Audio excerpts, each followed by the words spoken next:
akan ngobrol tentang tema-tema kesehatan lainnya. Dan tentunya untuk di obrolan kesehatan tidak akan saya sendiri yang sharing ya, akan ada partner saya yaitu dokter juga di Rumah Sakit TKT yang hari ini akan ngobrol terkait dengan tema kita hari ini terkait dengan diabetes. Wah, ini salah satu penyakit yang berbahaya sekali.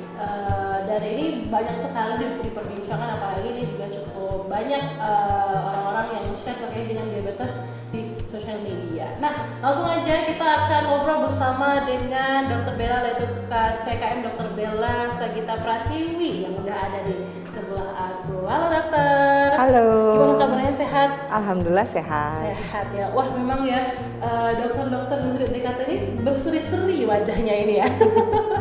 Ini ada efek skincare-nya atau gimana, tapi kita nggak akan ngomongin skincare di sini. Kita akan ngobrol tentang diabetes. Tapi sebelum itu, boleh cerita mungkin udah berapa lama mungkin mengabdi sebagai dokter di Rumah Sakit DKT, Dokter Bella? Saya dari 2021 di sini sampai dengan sekarang. Sampai dengan sekarang. Iya. 2021. Wow, 4 tahun ya 4 hampir. tahunan ya. Iya. Oke. Wah, 4 tahun mengabdi di Rumah Sakit DKT dengan menangani berbagai jenis pasien yang ada ya. Alhamdulillah. Oke, nah kita masuk ke obrolan kita hari ini tentang diabetes. Mungkin sudah banyak yang tahu nih dokter tentang penyakit diabetes, tapi coba kita kasih tahu lagi, diabetes ini penyakit apa sih sebetulnya? Diabetes atau yang biasa dikenal dengan gula darah itu biasanya kadar gula darah yang melebihi dari kadar normal.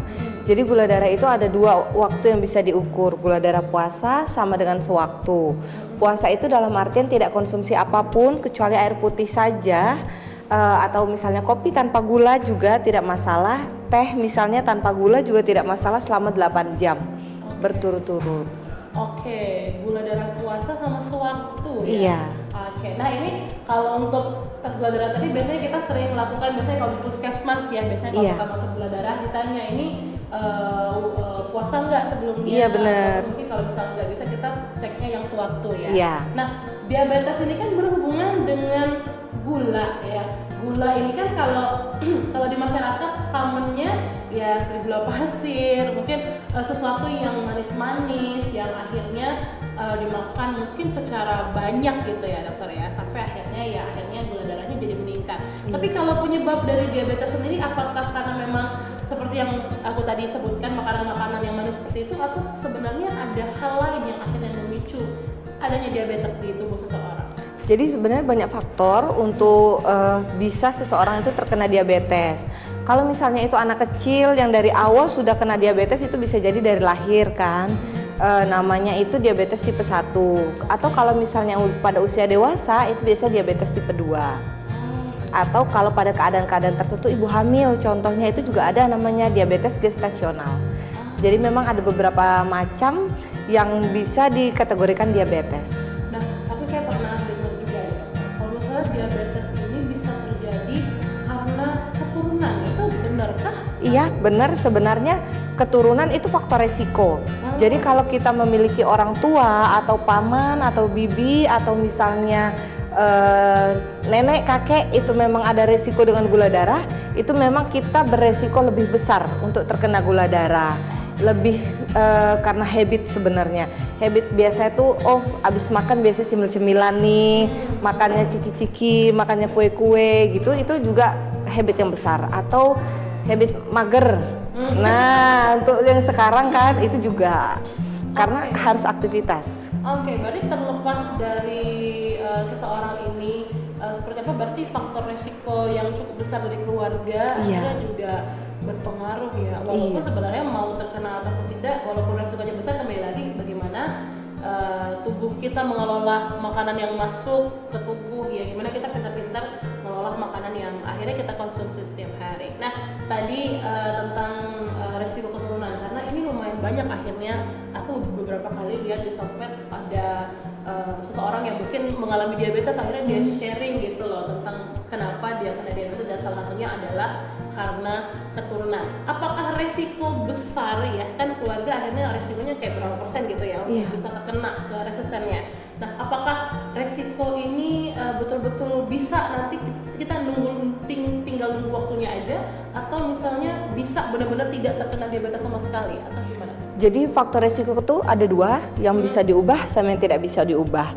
Kalau yang tidak bisa diubah itu contohnya memang keturunan atau misalnya usia kita sudah di atas 40 tahun karena metabolisme kita otomatis semakin tua semakin melambat.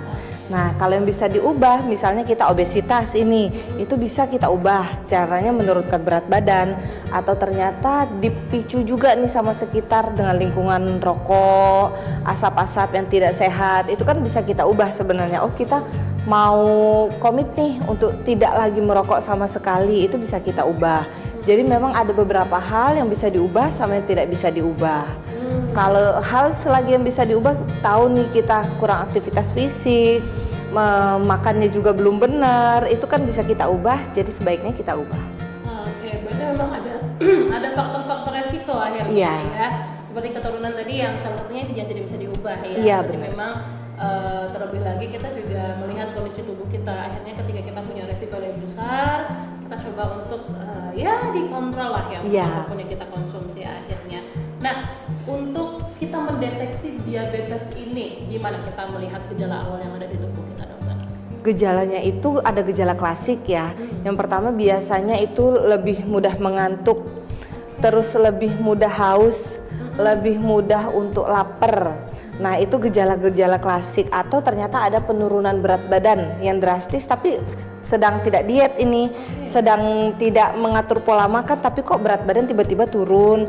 Atau ternyata gejala-gejala lainnya, misalnya kesemutan pada ujung-ujung jari, atau luka, ada luka nih tiba-tiba, misalnya luka gigit nyamuk atau apa, gatel, garuk, ternyata kok nggak sembuh-sembuh ya, lebih lama.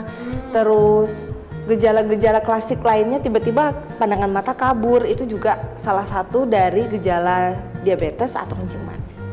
Oke, cukup banyak nih akhirnya gejala-gejala dari diabetes ini yang akhirnya bisa kita coba nanti bahas satu-satu ya terkait dengan gejala-gejala ini. Dan sepertinya memang gejala-gejala itu mungkin pernah dirasakan dengan pemirsa di rumah ataupun juga mungkin sekarang lagi merasakan. Kita akan bahas lebih lanjut ya bersama dengan Dr. Bella. Jangan kemana-mana, tetap bersama kami di Obat Obrolan Kesehatan.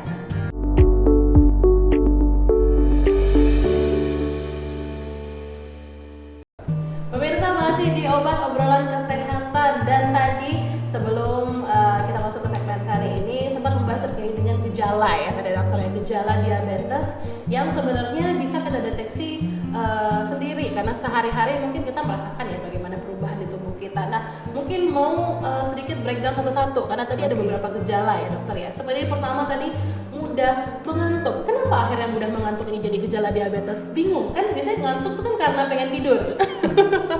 Bagaimana tuh dok? Jadi mudah mengantuk ini bukan dalam kategori yang memang jam malam kita jam tidur terus kita jadi ngantuk, bukan ya. Jadi misalnya ini kita tidur normal nih, tidak ada gangguan tidur, jam tidur juga normal 8 jam misalnya, tapi kok siang-siang tiba-tiba ngantuk, lebih suka ngantuk, lesu, lemas kayak gitu. Itu salah satu gejala dari diabetes.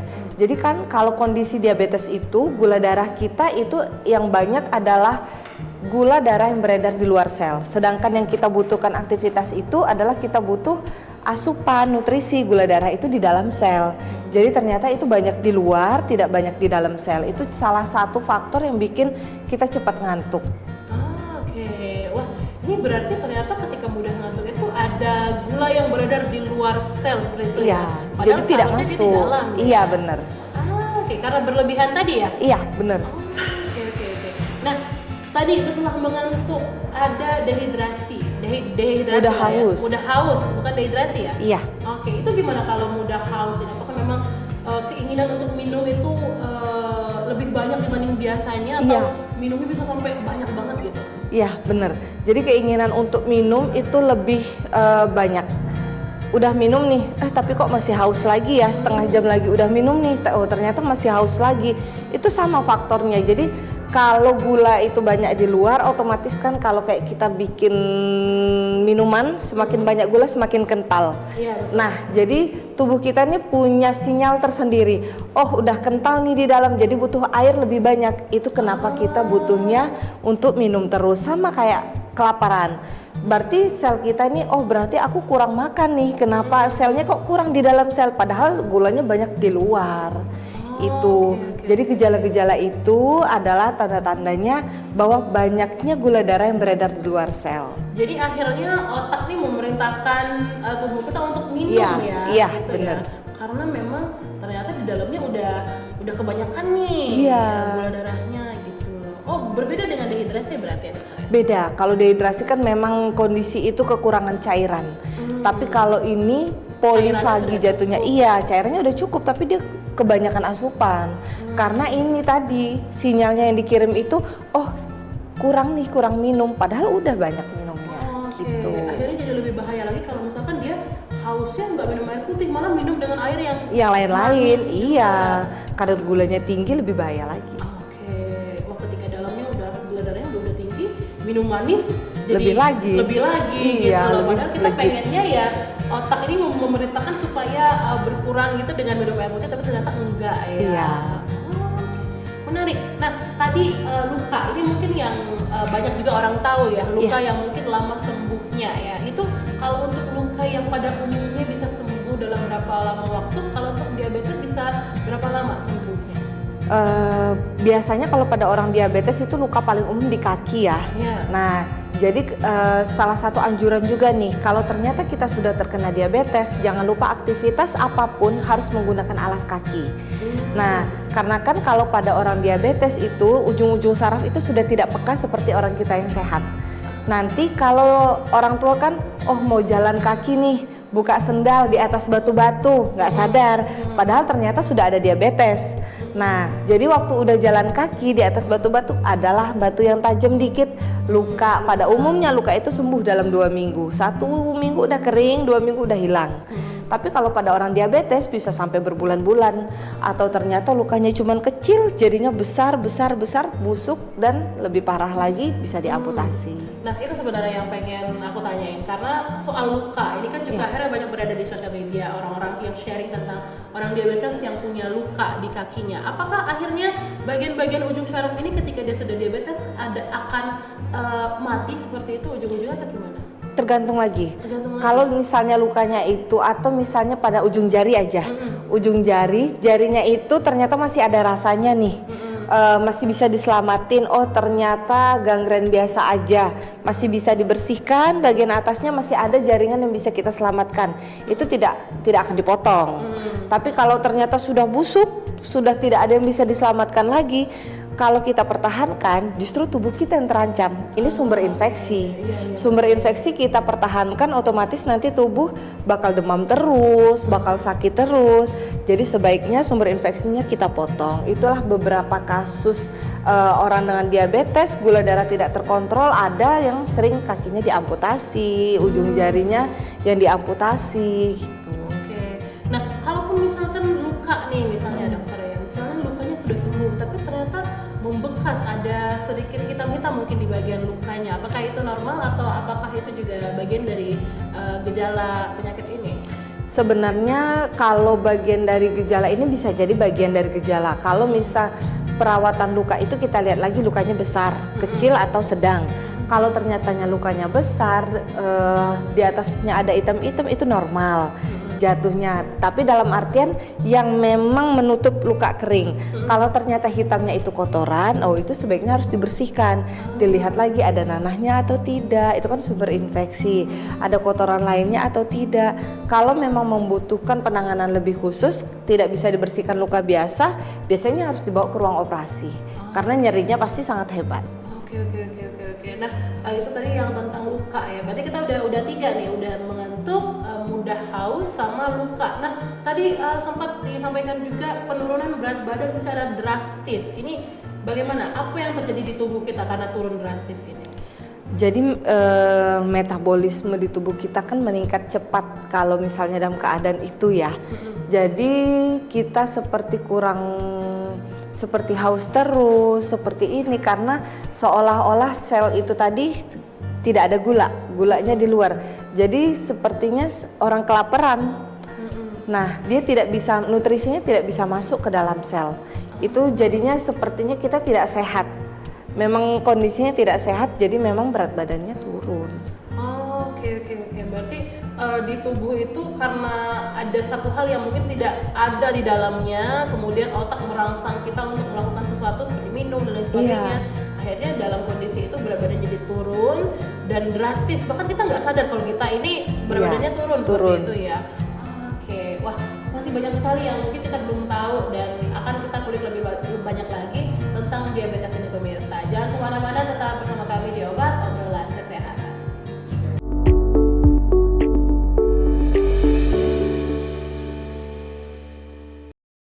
Soneme TV masih di Obat Obrolan Kesehatan, dan tadi di 2 segmen pertama kita ngobrol terkait dengan apa itu diabetes, dan kemudian kita tadi ngobrol lebih banyak juga tentang gejala-gejalanya. Ada kurang lebih 4 gejala ya tadi ya yang kita bahas, bahwasanya ini menjadi gejala yang harus kita waspadai ketika ini sudah terjadi di tubuh kita. Mulai tadi penurunan berat badan yang drastis, kemudian luka yang lama sembuhnya, kemudian mudah haus, dan tentunya juga mudah mengantuk. Ini juga harus khawatir kita ya kalau sering mengantuk. Bukan malam-malam mengantuknya ya, Dok, ya. Tapi ini kalau dengan siang-siang harusnya jam produktif tapi ngantuk. Itu justru harus diwaspadai. Ya, ini bukan suatu hal yang bisa kita remehkan ya, apalagi nih diabetes ini berpengaruh kepada kita semua, apalagi orang-orang yang di usia muda menuju tua seperti itu. Nah, kita lanjut tentang diabetes. Ini ada istilah-istilah yang beredar di masyarakat, ada diabetes kering dan basah. Ini mungkin boleh dijelaskan. Ini istilah ini kan benar atau tidak seperti itu, dokter? Atau mungkin kayaknya hanya sekedar ini aja, istilah-istilah yang seliweran di masyarakat aja? Kalau saya juga sering mendengar ya namanya diabetes kering sama diabetes basah. Jadi sebenarnya itu adalah istilah yang beredar di masyarakat awam. Nah biasanya saya tuh pernah, kalau kita dalam ilmu medis itu pernah nanya, itu tidak ada istilah seperti itu. Jadi kita pernah nanyakan dengan dosen, waktu itu kan masih jadi mahasiswa, ada tidak istilahnya yang diabetes basah sama kering. Ternyata yang membedakan itu cuma lukanya. Jadi kalau diabetes basah itu biasanya lukanya lebih basah-basah, sedangkan diabetes kering lukanya yang udah kering. Yang memang kan ada tipenya ya, kalau terlalu dalam itu bakalan lebih basah biasanya lukanya. Kalau memang cuma di sekitar luarannya aja itu biasanya sifatnya yang kering. Jadi tidak ada pembeda antara diabetes basah sama diabetes kering, itu cuman berdasarkan lukanya aja.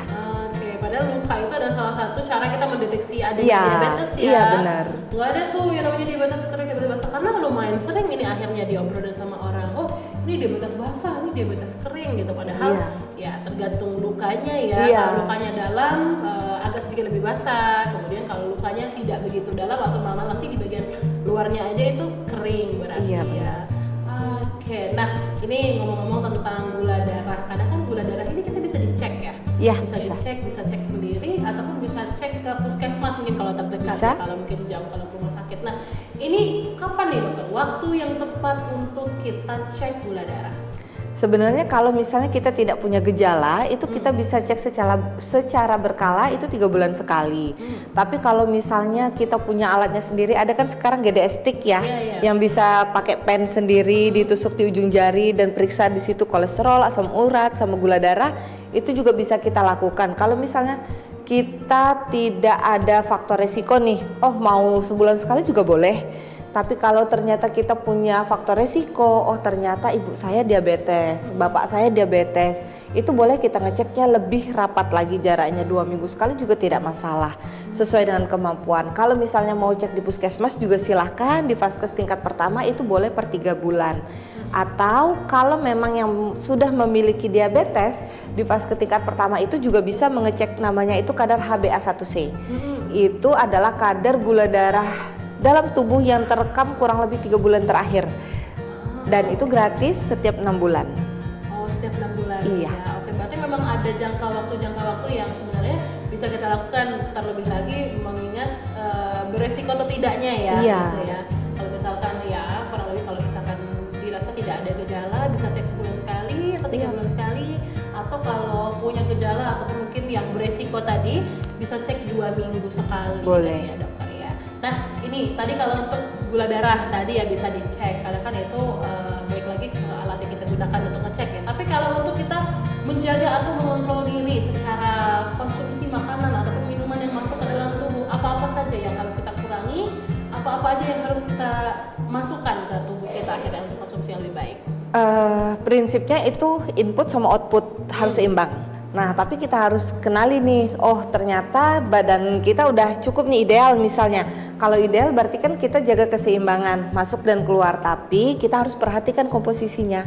4 sehat 5 sempurna tetap protein, karbohidrat, serat, lemak itu tetap kita butuhkan, tapi ada poin-poinnya tersendiri. Nah, yang pasti harus tetap jaga aktivitas. Aktivitas fisik itu beda kalau kayak kita menyapu, mengepel, bersih-bersih rumah itu beda. Karena memang aktivitas fisik itu harus kita luangkan waktu tersendiri khusus untuk kita bergerak. Jalan kaki saja tidak masalah, tapi tanpa henti selama minimal 15 menit untuk awal-awal. Setelah itu kita tingkatkan lagi besoknya 20 menit. Yang penting 3 kali 1 minggu durasinya setengah jam. Oke, 3 kali 1 minggu durasi setengah jam. Iya. Oke, berarti dibanding selain juga kita menjaga apa yang kita konsumsi, berarti akhirnya untuk aktivitas fisik juga harus diluangkan. Berarti bukan sekedar nyapu dan lain-lain itu enggak? Beda, iya. Oke, kenapa akhirnya jadi beda, dokter? Karena itu termasuk ke dalam activity daily.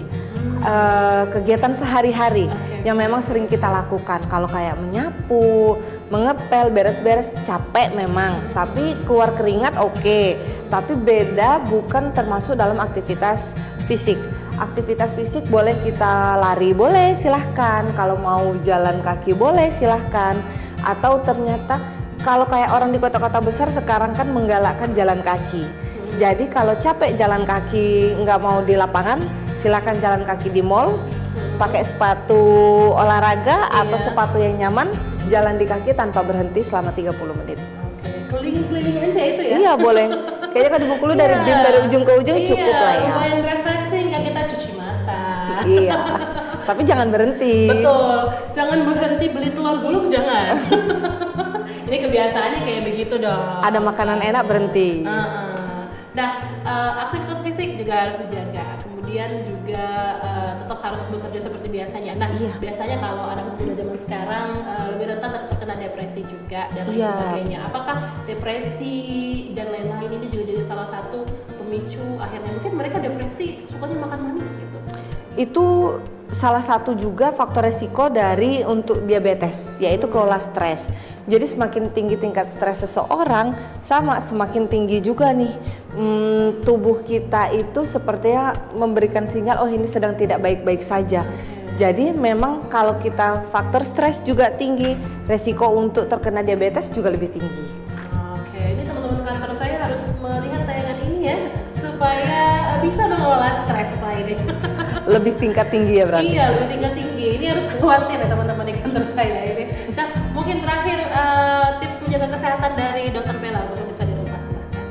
Yang pertama kita tetap harus periksa diri sendiri, kenali diri sendiri. Kalau memang kita tidak memiliki resiko, itu kita jangan terlena. Kita tetap harus periksakan bagaimana kesehatan kita, boleh secara berkala, 3 bulan sekali tidak masalah. Kalau misalnya kita memiliki resiko, lebih rapat lagi waktunya boleh. Nah, kemudian asupan yang kita masukkan ke dalam tubuh kita itu juga harus kita jaga. Gizi seimbang, protein, karbohidrat, lemak, dan serat juga tetap harus dijaga. Usia juga mempengaruhi, semakin tinggi usia, maka metabolisme juga semakin melambat. Jadi, kenapa kalau diet pada orang tua lebih susah daripada diet pada orang muda? Karena memang metabolismenya juga melambat. Kelola stres, aktivitas tetap dijaga, pola tidur juga tetap dijaga. Oke, itu dia tipsnya. Jadi jangan didengerin aja, harus benar-benar dipraktekkan.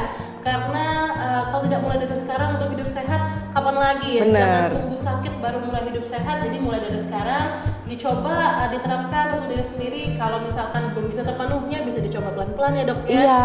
Pelan-pelan dulu sampai akhirnya kita nantinya akan terbiasa. Karena gaya hidup yang kita lakukan untuk hidup sehari ini agak sedikit sulit ya. Jadi tidak semua orang bisa melakukan. Jadi cobalah pelan-pelan untuk melakukan. Jadi mulai dari diri sendiri dulu, baru kita sebarkan ke orang-orang lain. Dokter, terima kasih banyak. Terima kasih sudah menemani sharing tentang diabetes hari ini, dan semoga bermanfaat juga untuk pemirsa di rumah yang hari ini menyaksikan tayangan obat obrolan kesehatan. Dan saya Puspa Sarah mengucapkan terima kasih banyak Dan untuk Dokter Bella juga terima kasih banyak. Terima Rumah kasih. Sakit DKT juga terima kasih banyak sudah memfasilitasi kita untuk program obat kali ini.